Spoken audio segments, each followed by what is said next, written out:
Adwan so akwaba. Yeah, era. Na adwet saying. Nyame adom boko. Na wonso e. Obo ade adom. E de nyame ase. Ghanaian Times for na most authoritative no mo do bi picture akatafa. Mama ria be de bre. Okay, kakito bi nke ya kata so. Graphic mind na de yan kase adwene be ka bi amamo. Senka graphic buyer enka front page na do picture be ba ho. Because Okoto. By all means. And page 16 so nka beba. But the oho na menkai. Ajo ubitimi abobo. Wadaroma. And back page ho so nka. Ka sports beba ho. But minim team kra nka ne ho asem beba. We graphic na yenko Ghanaian Times. President tours Western Central regions tomorrow. Government redeems 5 million Ghana cedis pledge, the UG Endowment Fund. Driver jailed 5 years for beating up police officers. 43-year-old Noah Abe will spend 5 years in jail for beating up police officers on duty. Prosecuting Chief Inspector Yaya Salifu, Ashaman Divisional Police Command, told the Ashaman Divisional Police Command told the Ashaman Circuit Court that on May 29, 2017, the accused, Noah Abe, was seen driving carelessly. According to the prosecution, a police officer on duty upon seeing the accused break traffic regulations ordered him to stop. Deputy Superintendent of Police Isaac Kojo Force and Ashaman Divisional Motor Transport and Traffic Department MTD entered the car and ordered the accused to drive to the MTTD office at Ashaman. Chief Inspector Salifu said the accused deliberately drove past the junction the police officer ordered him to use. According to Chief Inspector Salifu, the police officer, upon sensing danger, called for reinforcement. He noted that the reinforcement team stopped the accused at Bechley Junction near Michelle Camp and ordered him out of the car, an order the accused refused. The accused later got down from the car with a club in hand, hitting the police officer. In the process, injured another officer, Inspector Kinsley Viduku, in the head. He was then arrested and arraigned. Page 16 of the daily Ghanaian Times, because the daily didn't come today. President Nana Dankwa Akufo-Addo would tomorrow resume his national tours, this time visiting Western and Central regions. That the president's tour would afford him the opportunity to interact with citizens, stakeholders, and opinion leaders, inspect ongoing development projects, as well as cut sod for new projects to commence. To kick off in Shama in the Western region, where he is expected to cut sod for work to commence on the second expansion, Twyford Limited. He would commission Ghana gas projects in Isama, meet with chiefs and people in town hall meetings, as well as cut sod for a fishing landing beach at Axim. As part of the tour, the president would cut sod for the work to start on the Prestia town roads before he tours the Central region. Now, in the Central region, the president's itinerary would include a sod cutting for the construction of a fish landing beach at Muire, as well as debates with chiefs and people, including the fishing community. Wa Regional Hospital Medical Director asked for alleged malfeasance. The medical director of the Wa Regional Hospital, Dr. Barnabas Bamaha Na Gandau, has been relieved of his position by the Ghana Health Service effective August 19, 2019. He has been directed to hand over in good shape every property in his possession that belonged to the facility to the clinical coordinator. The head of finance of the facility, whose name has not been given, has also been relieved of his position and transferred to the headquarters. Right. Ajwa. Yeah, Ajwa. My kakra. Mr. Menyam, yeah, I was young. Wadaroma, the worker town of pay this chassis, Ghanaian Times na. Yes, I say what cat for a tosso me and son. Na anopetike ansara me hye ase no mamemfa enchiama me ankasa me wo fa bi e wo doma aduana ba yaw bright ai na de metime kana asem bia ni ho ya aduana ba ya bright wo ye doma hene wo fanimpon wo doma ofa bia wo bia no pay me ma wache obi anso nim no anadarma omo na mane ma me se ne wo fa ase machia no we are the Bokata Ghanaian Times the abetu dwa anopai wase ye de krachi bia ne din edi no wa abe akogina court abonuku aduma court na to mu emfie num 5 years wa kwahwe prosini and in fact wa hwe prosifo eti na asem nyina eno no na bra wo cha asem yase wo court no mo say na no bosumi May afi 2017 cheze asem no ba ya che ena no wa abe woteka mu kanamrika wodi girigidididi no mo say hey process ya kacha se kachi jirejeje na process ni tina ka enimu ena o say kan tuka no na yenko eye ashaman yenko police station baby e ben no process ni tina ka na driver ni tuka na no so de mrika no kwakwa de ese kan de anu okwa ye gina no de mrika wo dru ekwanta no obe manne akwa baby a process station no watwam ena process ni say kachi ade na wudi agwa na so asampa o se so betra me kam kwa no tu na me mfa nko Dibrika say wa na process ni ye ntem wo frɛ ni nuanma process for so asema to me ni o wo bi kaka basabasa magina no de ni ba police station wo de mi atwam ntimu mo meboa me eti process for mo wo nanim tenten so onya nkra no pɛ na mo gina ka no eni odu na process for no sisi krachi si for wo si for no yi apori baby da ne ka mo so de ahwe process no asa pre nipa foforo aka na process for chiche no say ye nya mo ani nsem hu saa no mo de no ko gina court a afei ena court adi asem na wie na saa no wa abe wo se wanya mfinhia aduana miensa 43 years say court si emfie enum onkotwa ewo afiase Bokata Ghanaian Times asan ede aba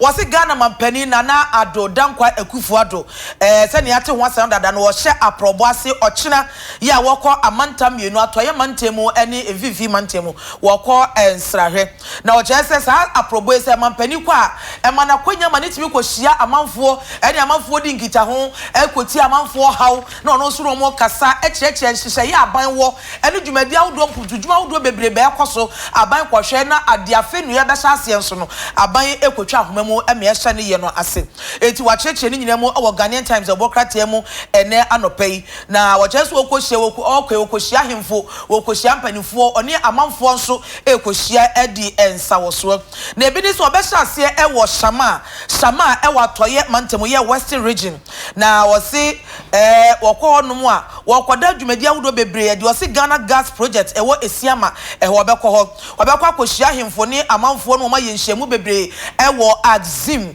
ye wokwa kotwa ahomemu ewo Fish Landing Beach omo besie no ukotwa ahomemu omo ahyase mampani besa kwa kotwa ahomemu bieu ewo Prisia kronumu ka akwan ya wo ba bayiye wo be hyase ayiye ewo Central Region eho so obekwa kotwa ahomemu wa cheche dwumadie bebree na nyina achi obesa kwa Panafest dwumadie kase no ase ewo Ogua Goprama so Cape Coast Stadium ntie na no nyina ho asem no the Bokata Ghanaian Times and a day abetu ejak no achi wasi mampani afi o chese afi etwa mu bosumi May last year bosumi May okoshe bose Siapon kase University of Ghana womo education endowment fund bi omo ebo no mampani Siapon so di sika kakraba betum na timi aboa ama Siapon no nya sika di aboa konhoma edi dwuma ama adesua na de chetimi akoso wano na Siapon no dwumadi enkai nyina nso atimi ayeye ampasa aboshe no adi so ekukuru sika sidi opepim enum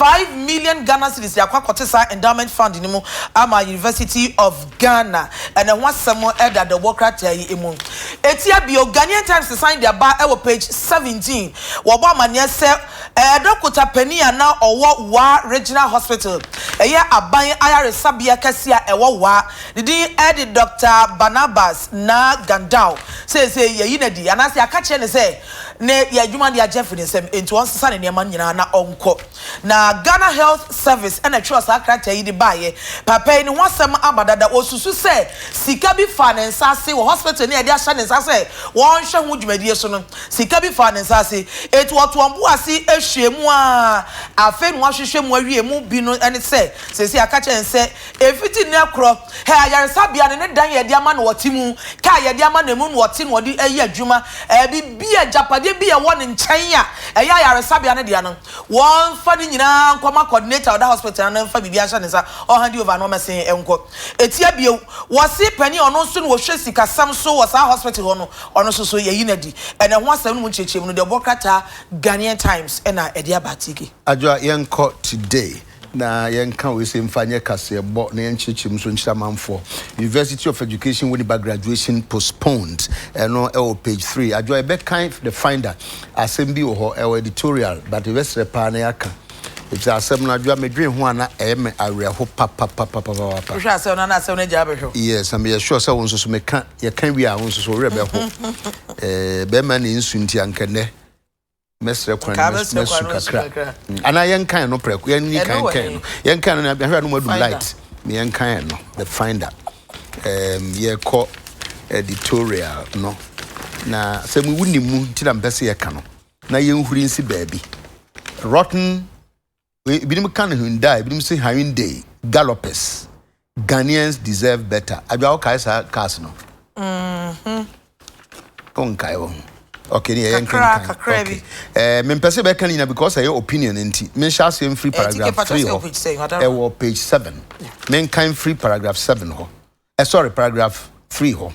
Or say otherwise, how do we as a nation explain why 69 Hyundai Galopers, which cost the taxpayer some $2 million, were left to rot for almost 2 decades? That is 20 years. Before being auctioned for a mere $276,000. What happens to the difference of over $1.7 million? Bad debts? Unbelievable.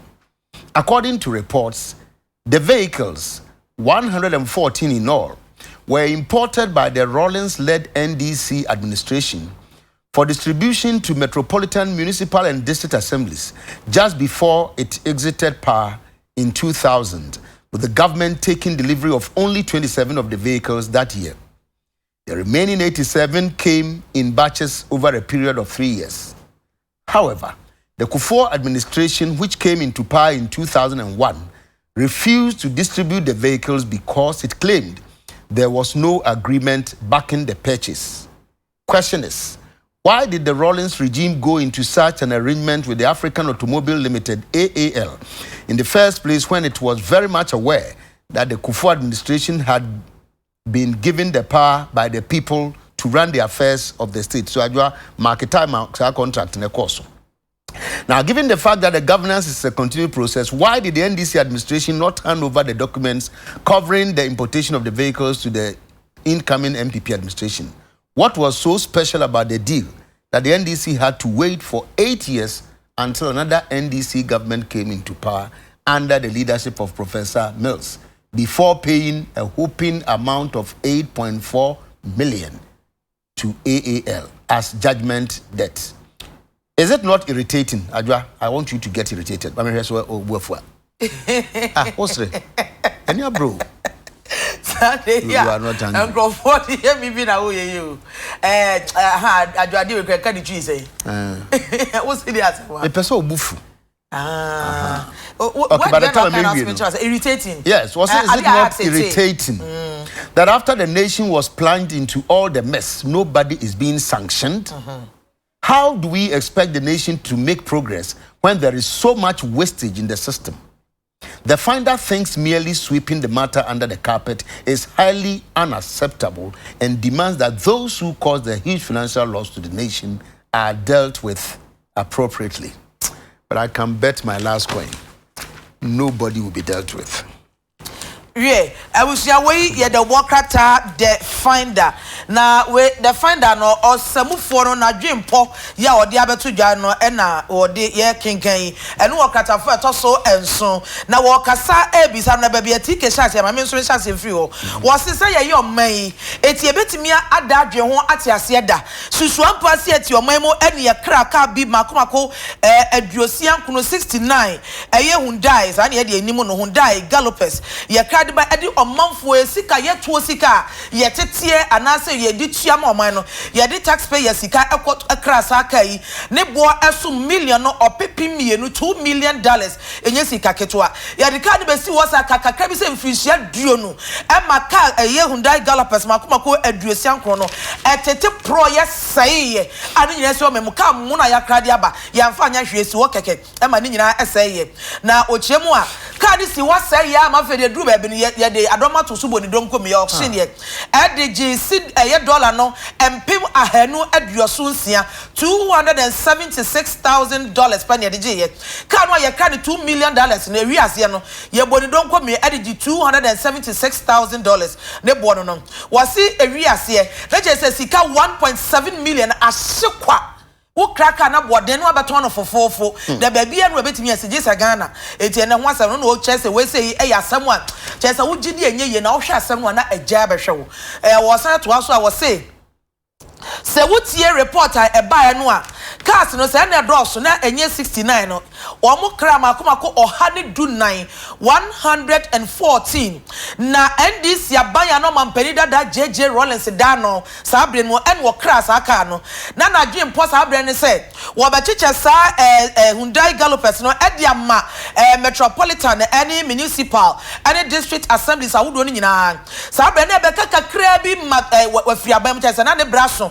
afi 2000 abran mu asam na make no na wo kra sa cars no na okra no emu aduo no so 27 and edi kan ebedru sa afi no okra ka ni mu no 87 no e ka akire no ene de omo de ba in batches chese chichem we ba kakra oho na we ya ba kakra sa omo chichem kakra within 3 years enfie miensantem ana sa 87 aka ni nyina no omo e de ba ye na de ato aso ne say afi 2001 NPP abanya sa abra na kofo da no omo so ba gi tumi no omo so ba e do omo eyi omo ani chicha cars no ma cars ni ye nhwe ha ma sisi wasa free 2001 sisi wasa na samwa sa abra na kofo abane no wo ka ni nyina no ene say agreement ya anase apamu a bata saka no omo toy na chi no omo sankan ye omo nkita document ye krata bia ni ade no so eno ase akrakas na ye de ababesisi ho eno nti ena the finder fo bi sa se enti susuan pa se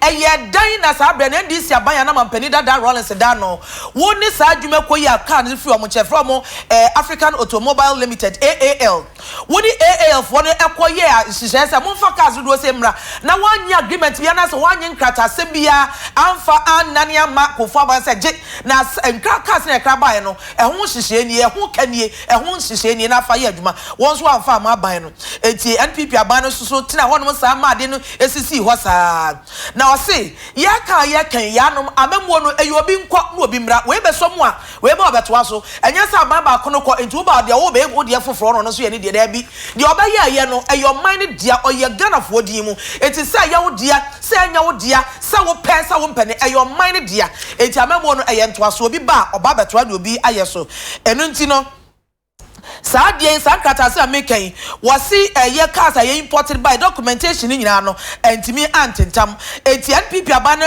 ensa anka de no ena the father bi say edi ade na ewomu a sa document edi ade na ewomu a ehunti a sa bre na dis aban ampes wo de ema NPP for ya na kofo da no ma omo edi cars no eye adwuma omo nsa anka document no enti essence si wasa enfie nwotwe kwapemo say kofu aban ni wie ko ye MNDC abanya sa bre na Professor Mills eda no sa aban no so ba ya ansa no no na bre so na ye dis document ne e ma no chese sika de ne chese bebre ko sa bre no ye tua sika 8.4 million Ghana cedis edima AAL sa company no na o de cars ne buy no ye tua sa sika ne mo say ye interest ya ba beto so eno edan cheche sensem de ye bebre na the friend of no wo hwia kogira bebe me ka say ya wanti be twitwa so wo say enti susu ampa say ye oman na ya krakas na obi aye nhwe ha amaka sa bode ni nyina pro na sai ni aton waboka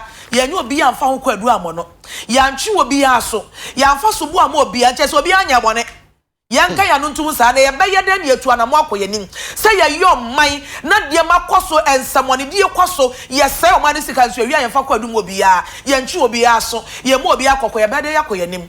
Obi ya bone ne yanka na hwede che say ye say niema ye si ye sika kwa ye so kra ye sika ye nso ya bia ene nso ye hye no. Wei ayesamofo adwempo a ede the finder ede bai. Mo mo nsem ma adwoa. Mo tete ho. Oh, you ntia me Judy no. Sao. Pe. Na wan ka me de na nka ho. O de so de ni krata ni. Me pesa nka de ka ho. Ene say one okay. Say na me kan say. Ye ya kan nyina achi ni nim say ye nya obi a hwe. Na nso so ye be kan rabara adwo ya ni bresem. Na ya. Yes. Yes. Ya pa. Egura mo na no last week me hu ni pictures da so gu ho. Me kura me ka se me kwa koyi bi. Me yibi na me yi ba ko abrɛw. Na adwa wa cheche mama na ye denti no. Ye pon me ma 100 cities. Ane. Beda wa no ase. Fa kudi bia be wu fu mi ni. Right. Beneza. Dike me kwa koye nkate nkwan. E de abrɛ me. Me brɛ wu bi. O de brɛ me na so brɛ we. Wonya mai, also bi abo ho ntokwa. Adwa yenko barsam na awerɛ ho. It's I mean. Awerɛ ho se pa. Edure bia o kan bisa na ora ho but ye be ne day. That he won say osan edi opinion foforo bi aba. Ye no na se he ya. Ede de obi asem ono atena se ono atro na de. Wo se won say abrabo nwanwa. Abrabo mu won nsem bebre. Wo se wiase ankasa mu won nsem bebre. No oye pese mo se kame se da kru da bi ade be kine ye wo nkwada afoforo be se mpemu enso 7,000 newborns. There be or sit that group there be ano and kwada ben pimonson aya wo mo fufro teche e na wo mo ewu wiase ha na enye no nko empanifo bebre nsu da bia ebi na mka akwanhia so na ewuo ebi sabe yare na de wo mo kro obi won so so a ekom ankasa ti mede no anu wawu ewiase obi won so so a ne da so bi won ne so otimi chesi da na no afam no wawu na ene no so da nchen a ewiase da bia ye wo nkwada fufro be se empim ahasan aduowotwe nsia 386,000 new babies da bia ene ye wo mo na enye no nko emmoadoma so ni pe wo na moaso so ewo enua ene mfudi ahodo bebre nso so efufu eni pe ewu firi wiase no emmoaso so timi wu firi wiase wo se ye wo dua bi wo krampo akane bi na bi wo ahahan bi ene hunhunu bi ne nyina timi yira nso ewiase sa na tie ade bi ba ne kɔ foforo ba ne bia ba be sha nan tike de pa na me se menya adraje ka se kan ne nyina ebe ha dwento ma me fancy he ya ene kra de nka se wasi akam na me de nka o ka so ka me nka hwe ka hwe o the time ni na achew aye wenti tike se foforo bebre wom na asem bia em se me refikra takra wom National Media Commission pani na no permit sa na ye kan no Adekye Nrsoma kase ebo ya bodu aye boafo wakasa kama pa wakasa kama pa na me hwehwe ba bia enti adwam ko be mo hwehwe wa hu na me nkan we say na fe wo hwehwe wi a na wa wo de asoso me call the Ghanaian publisher Integrity and Professionalism DVLA to roll out new regulations for Uber and Taxify and a payment so what is na me kan me tete na ho boso me nua ba bi say otamechi pa yes ye nyina ye fa bi na de yehu na ye ka no enye nsa ye adwuma ibum ye ka mai ni yi. The DVLA will soon begin piloting a new regulatory regime for Uber and Taxify. Now what about Bolt? Because your Bolt is so oh yeah Fabi. Uber na ya me fa. For Uber. But say Bolt is so there be Uber. Oh your Bolt near what taxi Bolt and no Taxify. And you what Yango. Okay, Yango. Na car no be why na me ansa nyina. There were formal registered in to a friend.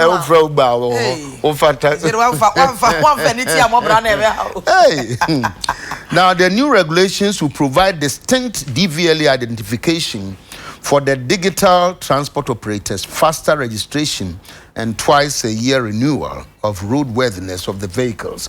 The authority is on the verge of piloting a system to fully regulate use of private vehicles for ride-sharing commercial activities such as Uber and Taxify. The Chief Executive Officer of DVLA, Kwesi Agyeman-Busia, said that the commissioning of a new DVLA office in Koforidua. Now he added that the changes would include a clearer identification, a faster registration, and a twice-a-year renewal of roadworthiness of such vehicles. I do we had my council so say it's saying yes, I didn't know. Ama car no bi wo ho goso nso no de nam me te say na almost that you fa o ka so esi say madam esi na say you omu nyina na no tike ba ko bi de we fa na enye obi kwa the spare tire ketekete no kai Moses et se press no san kwa fa say we borrow tire sha say obi say na o say tire say na msi na tire say o nkoye na tike ade na me pese me hu ni say omo na omo pete omo control Uber no eye omo nya kwan ehwe cars kro no driver ne de omo ne communicate bi amo wo ne hu nyama nyina e wo mo nchen na car no a wo de fa nkrofo no minim de se bi emu ana watwe bi omo hunu car no te bi aka ne wom menyine because driver no too finifi ya no no atiasi kwan so ye adwuma adwa menyine na so mo ye ne san so mo nyine yi because cars e ba no de say ya de obi monitor pa cars no bi ho a they won't put them on the road ena GPS no so na no kra bebre nimu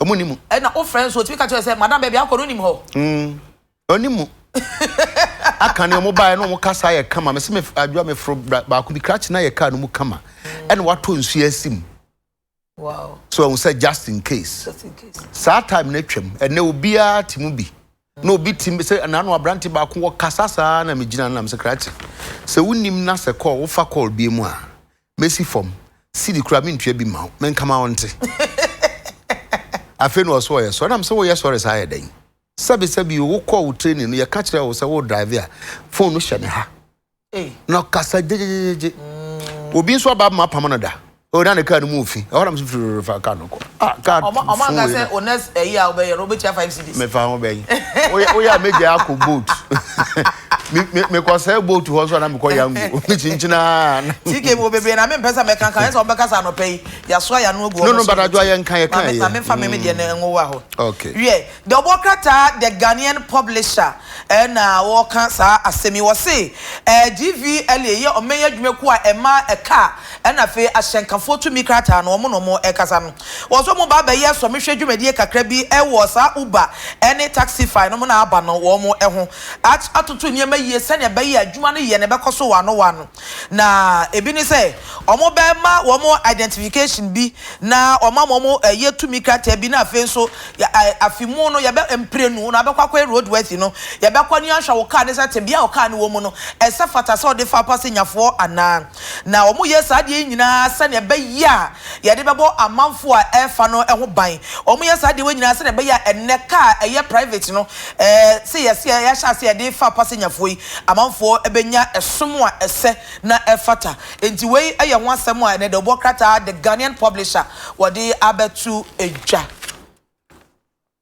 yanko de liga ena ye ora bisiu na sem no eno so anopa mete se na wo boso daily guidance so kwade sa story no by the Ghanaian publisher de ababetu edwa se ye lawyer fo a omutwitwa agi nana benyin bisiu na oye interministerial committee on illegal mining on the secretary oda no osan ye presidential staffer emisa na no amanfo nyina tie se anase enhwehwemu ni bi ebebo ne se won konam so ase ye kru kubi na amadwuma ko bi amans adwuma ko bi watimi aboa wo mo adwuma ne yemu e ma ho asem beto je ose oni for onye sa abone no na so anase video no na akere no boyi ne no ma ye nhwehwemu ama the Ghanaian publisher try no pay dia ba say na lawyer for so say wono ka wonye bone bia na prosifo aye nhwehwemu prosifo nhwehwemu no che say owura bisiu asem no na eye ntwato so na enye nokore boyi eye the Ghanaian publisher on can remember o be say ka be ka bibi fa first here ya abi fa konko ho sa abi tra be baby na yenko page 6 Navy chases pirates. The Ghana Navy is in hot pursuit of pirates who hijacked a vessel from the Tema anchorage and proceeded towards Togolese waters but abandoned the operation midway. The officer commanding the Eastern Navy Command, Commodore James Konto, said this shortly after a Ghana Navy operation rescued 5 persons, one of them a Ghanaian, from the abandoned vessel. Some of the hijacked persons were beaten by the abductors before being abandoned aboard the vessel. Commodore Konto said collaboration between the Nigerian Navy and their Ghanaian counterparts is on. He said this is a measure which would go a long way in thwarting the activities of pirates. So Navy chases pirates. Story on page 6, Daily Guide. Yeah, the Wokrata Daily Guide more and I assign abano. Na watch say one more this sushain, eti sushemunam poso, editing samone, what you shemuna wokwa ni achi wajina ni area on yama, edi bone waposo, na say sorry pa, ewa mama bebreso. Na watch say Ghana Navy for etimi edi juma ama. Someone if we be ebetisi Ghana poso, eko hijacki will be the end of na yabecho mujani jamu sushen crahonum. Ghana Navy for etimi edi juma akwa kofa sa susheno de aba no chese pani ono no woda sajmede ano commanding officer East Naval Command Commodore the Eddie James Konto one of this asemi to centralfo ni mo say Ghana Navy for etimi aya ema na no sa sushe ba ku omodidi boni nipa bese no makashem Ghana Navy for etimi koye ya koje sa enipa no ana woma ye kwaye obone ati on nipa enum na akahye Ghana Navy for kwaji wo mo na anu achi Commodore Konto san dia to dwa say ensa wo so die ni nkitawudie ni ayonkofa da Ghana Navy na omo nuanom a ewo Nigeria for entem se na be ya sa ensa monidie krono na ewudi akwaso ewo nsuosi ye betimi aso ano we enwasam no the Wokrata Daily Guide na ede abetudwa afei owura bisiu na sam no a se onifo no eno so ase na don so na proba awoko no enwasem ede the Wokrata Daily Guide emu Court today Ajoana page 3 University of Education with the graduation post mo say enkan yo there be empache enkan school for it. Management and the Academic Board of the University of Education Winneba has postponed indefinitely its 2018-2019 students graduation ceremony, which was scheduled for July 22, 2019 due to the absence of a school governing council. The decision of the school authorities followed an end of the last governing council's tenure on Wednesday, July 17, 2019. Another council is yet to be reconstituted. Now, speaking to journalists in Accra, Public Relations Officer of the University, Ernest Azutiga, urged the students to exercise restraint because the issue was beyond their control. We hope the governing council would be reconstituted by Monday to enable us to go ahead with the ceremony. University of Education Students Representative Council President Emmanuel Odrufosu, who explained the frustration of the students, said they need their certificates to enter the job market and can't be at home when their colleagues from other institutions have graduated. About 16,000 students from both the Winneba and Kumasi campuses of the university are expected to be graduated in the year 2018-2019 congregation, but the graduation has been postponed due to the absence of a governing council. Adwa wahame waha monfedi pa for nka ho say we so adwuntwa na sesa apede we nye Hyundai Gallop si wapo abusiafo ya twaso the Wokrata today ene ode ababetu edwa na ne nya ne say wasi management anampanifo a any academic board omoda University of Education ano wo Winneba eye simpa omo no mo kasa no omo say adesuafo ni bi omo asu omo de awie se na omo ye no omo wie a yesada bodwa ne obi a wasu na de awie na body krata ama ne ade agya no kwa fefefe na abawie ase abebo ne bra sa adwumadie na nkasa se eba so no omo ntimi ma ne maso afidie no se tu asada omo ntimi kwa nsada se bia ye twa na bia mama ya fe ana mama ya boso mienu na graduation be ba so ye nim da kra e be san abaso bio ni nyina ne se governing council eye basum bedwa hwehwiapon no so no yagu no esesa nkete foforo mafoforo no hwesa adwumadie no so ebi mae etinya dia graduation no ebetimi akwaso na se na mafo nim no na no bosume July de to so edunso July 17 na omugu governing council dada no omobre no aba awie no enam se nya enhyehyɛ foforo nti no omomre mu no esesa governing council wo ho ansa na graduation ceremony etimi akoso na pani ono no hwe nkitaodie so mahwapon ne nsantwefo kasaye eye owura Ernest Azutiga eno wo chese sa die yi enya dia mpanimfo na wo no kwa betimi ahwamada akoso wo breko abaso badwa no eni ho na eyare hosam kire se no SRC fo no na kase omo se eye omo ya pa chese omo yi omo body krata timi ade atiase abonten akopa nwuma ye na eye omo ya so omo mfefo wa suapon kai mu no omo graduate obi ansa kan tumi na body krata chese okosu ade asese na okosu ade obenten na ade ababonten abepa nwuma ye omo kosuku na wie enso abody krata no a wo de kwapa papa adwuma no mfama wo bede won sa kento mo titifie etie ya asefem sempa wo se wo de wani fam a enipa empem dunsia 16000 ena mo hia de awi a enam se governing council no eni honti ye University of Education winiba omo nya kwan enyo mabodi krata emfa nkopa adwuma nyo we eye de obo krata today adwa awi ana enye therefore na bade ne sabe gun animu a ogina ho sa no ball is obasi ewie ya bo awie oh sa ama Algeria fo age team am support no na ntimi anje na wo hen Senegal say you free man company power for support why are they you na Africa for it we na sa enka ne kwan so no obeka kaso MTD the one na mo de ama for no no wo hen for mo kogu kwan na na middle spread of today na me hwehwe ayi de no ne wo hen Mr. Yabodu ayebo afode no me hu kakra o je ga but em so no capture no from a different angle. Yes. Na otu media for no for say wo freedom and say utimi so e de ye and for asem no kind dey me de pa. Yes. If say edin a obi di mfie bebre aye adwuma ye no. O se ana nsanjo for eti asa na ya na ye pentem dodo. E pentem abeka na kan wo se wo wie wo se obi din a baby ampanifo se baby a wanim banyam mo edu no wanim gu ase etra ho. Enti wo se obi din wie a wo se wo sa na yin ye be enye yi enti ya ye nya hwe yi enti em so asem no me hu boma ye nyina adwa na nke bebre ye keka kan wi afi ne na machi ne yehu abeg dey pacho facho ye the big court tika say no the finder wo page 5 eno ana medical kan ora ya obodu ayeboafo ono no hye National Media Commission eso eno o ka se freedom na se obi a wo fa hodie so otimi ka na adwen ensam okoso oman mu a wo yo man ba ana asentwe ne otimi ka ho asem bi na emom no esese ehunu se bi emra ne ahyehyede da ho enne se wo fa hodie se wo ka asem bi enti no de wunim kura na wo ka na wo sei obidin eno enti no yenhwe yi papa ne hu se adwuma na ye no ye be hu se asodie nso da ye so se yen sei enipadi kwa obeba ni so asem why adwuma ya che dien principles na wo de ye adwuma enti no wonko kanya asem da tike de kan no kredie ade di kan asem na wo ba be kan eye no kra na me enti na me hu sa asem me kan me mpesa de no say yes say obi din ya na wonni enyina so na say wonni adanse bia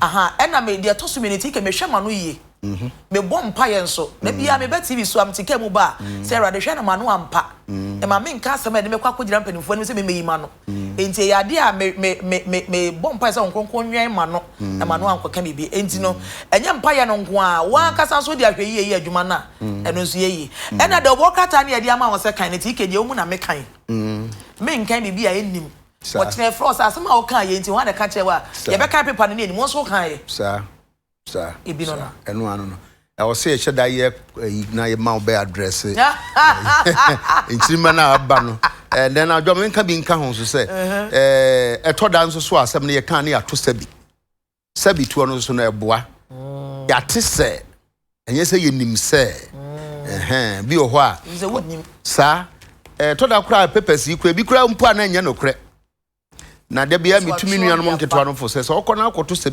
ye story bi o ba bia nche se no kure ti bia o smete se de ne ye mfa de se mate asomasi ho asem de ne si ukwan so be fresa asomasi ni se o newspaper we are report to say na etise sa em se tike ye kai nipa no wo kra ye kra kan free the worker temu yi wo kana se nipa na anko ni ye no so de the worker ta ne kokoto don so be kan wo de akire bi wo a wo kan ye no kra wo so be ko bi ntie gina ye tufo sa na ye ntutu yensusu ntumrika na ye nsusu pentam sa migi se ye ne sa ebeboa na se ko ba ne se bi kura gbehibehie mu ne ye pentam so ya mususu mfie nkokọ te die ade e mu ana gbeshi eye bi behie mu ho o ya sa so gbeshi de wa wo adwa no betra ha se ya so gbeshi de bi e ba mu eye so adia to se na adwa me ka se me se na meti ya sa na meti me mpem ho asem o sa se ne otere nya sa na hote no betra ha na na honhom re di me kan ebi se mabo be pa na mo de mabetena ha enti no enti sa na enti enim be shi na be show mu no fire adwuma the games as e bia be show mu in the first place ebi be show mu Saturday bi be show mu o ende du be bia na atia fa so kakra na se na utumi nuanom no fo a se driver fo ni mate fo me nuanom yeah se na utu uba fo no o se be ye nuanom no ana ye nuanom no mo na utu o fo ai bra be di mate obu a station na driver ba ko o passengers are park in the car no ma bre abesala na de na kro my friends masa unko fro driver na ma se na wunim the boss dey who passengers are na kumo oh wa ko fe no be family adwa video ba ko na se ba manage ho pa ko na em se to was wrestling skills we preach you o say oga check am for no se nka offering there nka ye hwe ye ka wakoma na autos we dey account Sanko, Montana di Munia, Capre. All right, I mean, Tike no credit okay. Oh, catch on ya say na dem ho akire me. Munye. Eti nyame asma me be kan msre wa. Mama nanka makoma ansa. O de kan wanko munyimra. O ka no press on watch no nuama wa no momoye. Say o de na da. Be ha be jiska. Na adwa so o be hwe wa matena wa na kan makoma ansa so mote wa no. Ya na. O si akoma din ana. Ebi kana o mo si from ko. All right, so Nigeria for the course, yes. Monfa. Mo de course say papa na ka che na ba say ihu de nyi ahwe wa chiri ma. Sa be de mo ma gigi bi e ko ne nim nyina no mo mu di achiri ba no. Because Nigeria benya 2. Na yes ono so pemba. Yeah. Nigeria kita 3. O medru ye ne ye do 10.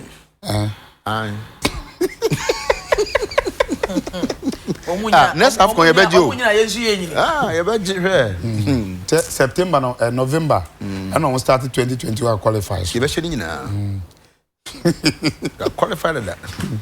Tiki serious kan ni aranka. Eba sanka ye pa. Eba ne sa. Za. Enim to aso. Obuza fa mo nyina ache na no pay ba Adekye Nrsoma so ebra. Akudi